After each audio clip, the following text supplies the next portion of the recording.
நிறைய பேர் நினைக்கிறாங்கன்னா ஞானஸ்தானம் எடுத்து எல்லாமே சரியாயிடும் அப்படின்னு நினைக்கிறாங்க. ஞானஸ்தானம் எடுத்துட்டா நான் தப்பு பண்ண மாட்டேன், ஞானஸ்தானம் எடுத்துட்டா நான் வந்து சினிமா பார்க்க மாட்டேன், பழைய பாவம்லாம் எனக்குள்ள வராதுன்னு நினைக்கிறாங்க. ஆனால் ஞானஸ்தானத்தை வந்து நல்லா சரியாக புரிந்து அறிந்து எடுக்க வேண்டும். அல்லேலூயா.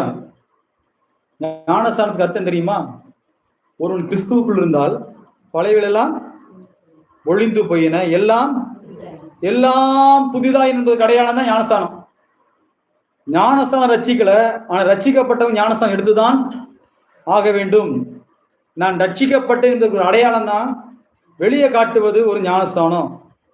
அல்லேலூயா. பாவத்துக்கு மரித்த என்னை நீதிக்கு பிழைக்கும்படி என்பதற்கு அடையாளம் தான் ஞானஸ்தானம். தண்ணிக்குள்ள முக்கி வெளியே வரோம் பார்த்தீங்களா, அதுக்கு அர்த்தம் பாவத்துக்கு செத்து அடக்கம் பண்ணப்பட்டு விட்டான்.